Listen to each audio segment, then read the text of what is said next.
Praise the lord. నిర్గమాకాండము 30వ అధ్యాయము.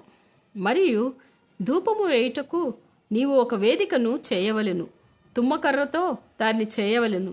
దాని పొడుగు 1 మూర, దాని వెడల్పు 1 మూర, అది చచ్చౌకముగా ఉండవలెను. దాని ఎత్తు 2 మూరలు, దాని కొమ్ములు దానితో ఏకాండమై ఉండవలెను.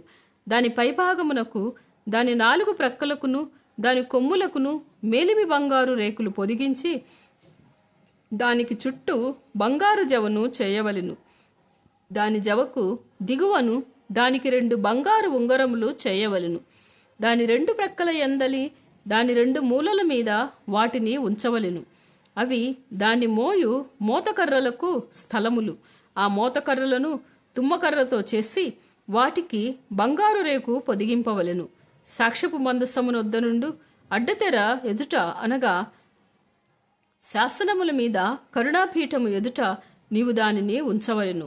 అక్కడ నేను నిన్ను కలుసుకొందును. అహరోను ప్రతిదినము ప్రొద్దున దాని మీద పరిమళ ద్రవ్యముల ధూపము వేయవలెను. అతడు ప్రదీపములను చక్కపరచునప్పుడు దాని మీద ఆ ధూపము వేయవలెను. మరియు సాయంకాలమందు అహరోను ప్రదీపములను వెలిగించినప్పుడు దాని మీద ధూపము వేయవలెను. అది మీ తరతరములకు యెహోవా సన్నిధిని నిత్యమైన ధూపము. మీరు దాని మీద అన్య ధూపమునైనను దహనబలి సంబంధమైన ద్రవ్యమునైనను నైవేద్యమునైనను అర్పింపకూడదు. పానీయమునైనను దాని మీద పోయకూడదు. మరియు అహరోను సంవత్సరమునకొకసారి ప్రాయశ్చిత్తార్థమైన పాపపరిహారార్థ బలి రక్తము వలన దాని కొమ్ముల నిమిత్తము ప్రాయశ్చిత్తము చేయవలెను. మీ తరతరములకు సంవత్సరమునకొకసారి అతడు దాని నిమిత్తము ప్రాయశ్చిత్తము చేయవలెను. అది యెహోవాకు అతి పరిశుద్ధమైనది. మరియు యెహోవా మోషేతో ఇట్లనెను, నీవు ఇశ్రాయేలీలను లెక్కింపవలెను. వారు లెక్కింపబడు వేళకు ప్రతివాడు యెహోవాకు తన ప్రాణ ప్రైక్రయ ధనము నిచ్చుకొనవలెను. అలాగు చేసిన ఎడల నీవు వారిని లెక్కించినప్పుడు వారిలో ఏ తెగులును పుట్టదు. వారు ఇయ్యవలసినదేమనగా లెక్కింపబడిన వారిలో చేరు ప్రతివాడును పరిశుద్ధ స్థలము యొక్క తులమును బట్టి అరతులము ఇయ్యవలెను. ఆ తులము 20 చిన్నములు. ఆ అరతులము యెహోవాకు ప్రతిష్టార్పణ. 20 సంవత్సరములు గాని అంతకంటే ఎక్కువ వయస్సు గాని గలవారై లెక్కింపబడిన వారిలో చేరు ప్రతివాడును యెహోవాకు అర్పణ ఇయ్యవలెను. అది మీ ప్రాణములకు ప్రైక్రయ ధనముగా ఉండునట్లు యెహోవాకు అర్పణ ఇచ్చున్నప్పుడు ధనవంతుడు అరతులము కంటే ఎక్కువ ఇయ్యకూడదు, బీదవాడు తక్కువ ఇయ్యకూడదు. నీవు ఇశ్రాయేలీల యుద్ధ నుండి ప్రాయశ్చిత్తార్థమైన వెండి తీసుకొని ప్రత్యక్షపు గుడారము యొక్క సేవ నిమిత్తము దాన్ని నియమింపవలెను. మీకు ప్రాయశ్చిత్తము కలుగునట్లు అది యెహోవా సన్నిధిని ఇశ్రాయేలీలకు జ్ఞాపకార్థముగా ఉండును. మరియు యెహోవా మోషేతో ఇట్లనెను, కడుగుకొనుటకు నీవు ఇత్తడితో దానికొక గంగాళమును ఇత్తడి పీటను చేసి ప్రత్యక్షపు గుడారమునకు బలిపీఠమునకు నడుమ దాన్ని ఉంచి నీళ్లతో నింపవలెను. ఆ నీళ్లతో అహరోనును అతని కుమారులను తమ చేతులను కాళ్లను కడుగుకొనవలెను. వారు ప్రత్యక్షపు గుడారములోనికి వెళ్ళినప్పుడు సేవ చేసి యెహోవాకు హోమధూపము నర్పించుటకు బలిపీఠమునొద్దకు వచ్చినప్పుడు తాము చావక ఉండునట్లు నీళ్లతో కడుగుకొనవలెను. తాము చావక ఉండునట్లు తమ చేతులను కాళ్లను కడుగుకొనవలెను.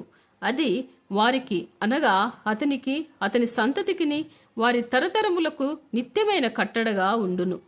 మరియు యెహోవా మోషేతో ఇట్లనెను, నీవు ముఖ్యమైన సుగంధ సంభారములతో పరిశుద్ధ స్థల సంబంధమైన తులము చొప్పున అచ్చమైన గోపరసము 500 తులములను, సుగంధములు గల లవంగి పట్ట సగము అనగా 250 తులముల ఎత్తును, నిమ్మగడ్డి నూనె 250 తులముల ఎత్తును, లవంగి పట్ట 500 తులములు, ఒలీవ నూనె సంభారమును 3 పళ్ళును తీసుకొని వాటిని ప్రతిష్టాభిషేక తైలము అనగా సుగంధ ద్రవ్య మేళకుని పని అయిన పరిమళ సంభారముగా చేయవలెను.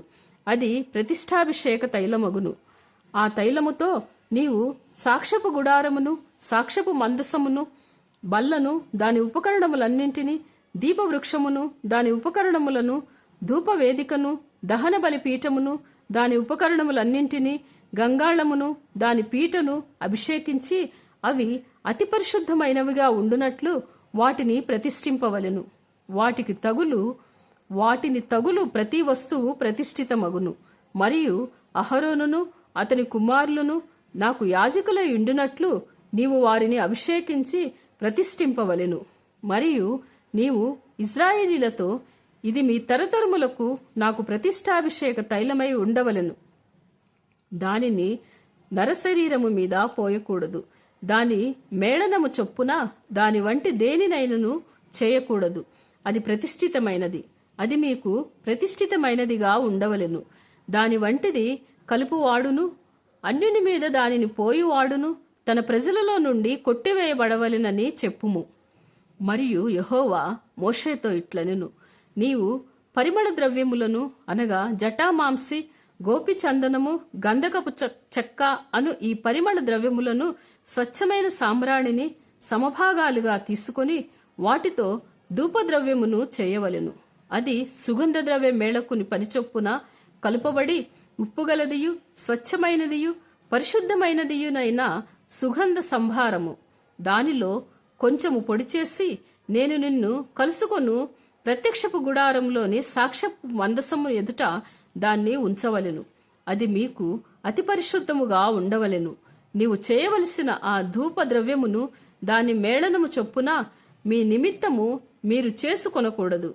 అది యెహోవాకు ప్రతిష్ఠితమైనదిగా ఎంచవలెను. దాని వాసన చూచుటకు దాని వంటిది చేయువాడును తన ప్రజలలో నుండి కొట్టివేయబడును. May God bless you.